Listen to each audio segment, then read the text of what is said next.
میں جلدی سے اٹھ کر جانے لگی تو ابو نے مجھے روک کے اور بولا، میں ایسے ہی تو نہیں کہتا تھا کہ تم اب جوان ہو گئی ہو۔ ابو نے بہت پیار سے مجھے اٹھایا، بیڈ پر لے جا کر اوپر کمبل ڈال دیا اور خود بھی میرے ساتھ لیٹ گئے۔ مجھے بہت شرم آ رہی تھی، سوچ رہی تھی اب کیا کروں، لیکن تب تک ابو اپنا کام شروع کر چکے تھے۔ میں نے بار بار کہا، ابو میں آپ کی بیٹی ہوں، میری تو چھوٹی سی فیملی ہے، میں، میری مما اور ابو لکڑی کا کام کرتے ہیں، میں ان کی دکان بھی چلاتا ہوں، اس لیے ہمارے گھر میں ہر چیز ہوتی ہے۔ میرا گھر گاؤں میں ہے، کہو کہ ہر لڑکے کی میں دیوانی ہوں، کیونکہ میں بہت خوبصورت اور نازک لڑکی ہوں، مگر جتنی خوبصورت ہوں اتنی معصوم بھی ہوں۔ رات کو اکیلے سونے میں مجھے ڈر لگتا ہے، اس لیے میں ماما کے ساتھ ان کے کمرے میں سوتی ہوں۔ میرے ابو ہمیشہ ماما سے کہتے تھے کہ اب ہماری بیٹی جوان ہو گئی ہے، اس کی شادی کر دینی چاہیے۔ یہ سن کر میں شرماتی تھی۔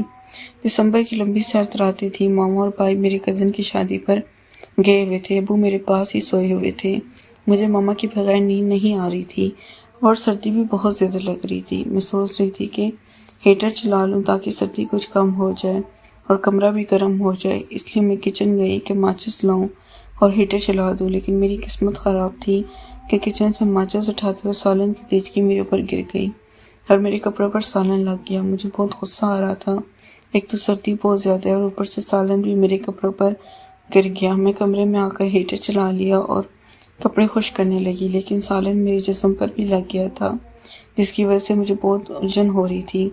میں نے ہیٹر پر پانی گرم کیا اور نہانے چلی گئی۔ جب میں نہا کر فارغ ہوئی تو مجھے یاد آیا کہ دوسرے کپڑے تو میں لانا ہی بھول گئی تھی۔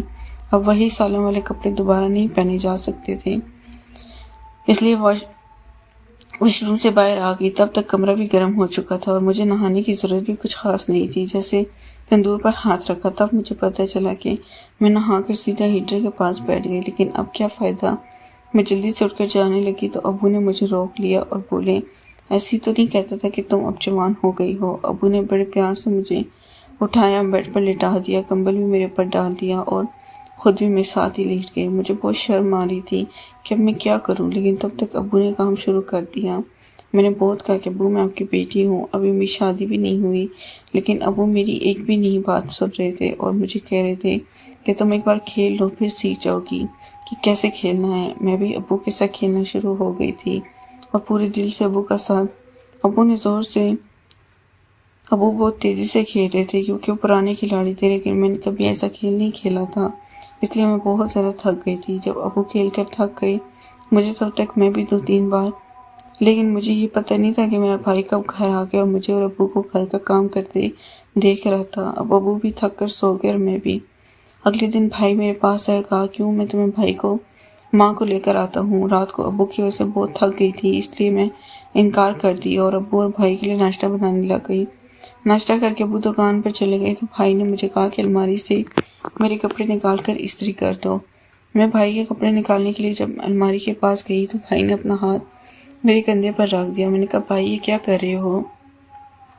تو بھائی نے کہا، میں رات کو گھر آیا تھا اور تم نے ابو کے ساتھ جو گھر کے کام کروائے وہ سب میں نے دیکھ لی۔ یہ سب سن کر میری تو جان نکل گئی کہ اگر بھائی نے ماما کو بتا دیا تو ماما مجھے اور ابو کو معاف نہیں کرے گی۔ مجھے پریشان دیکھ کر بھائی نے کہا کہ میں ایک شرط پر کسی کو نہیں بتاؤں گا، بس اگر تم مجھے بھی وہ کر دو، رات کو ماما کے کمرے میں نہیں بلکہ میرے کمرے میں سو جاؤ۔ بھائی کی بات سن کے میں بہت زیادہ پریشان ہو گئی، لیکن میرے پاس بھائی کی بات ماننے کے علاوہ کوئی چارہ نہیں تھا۔ میں نے ابو کی سب کچھ بتا دیا اور پھر ہر رات بھائی اور ابو دونوں کچھ وقت کے لیے ساتھ ہو جاتے اور میرے ساتھ گھر کا کام کرتے۔ میں بھی خوش ہوں اور وہ دونوں بھی خوش ہیں۔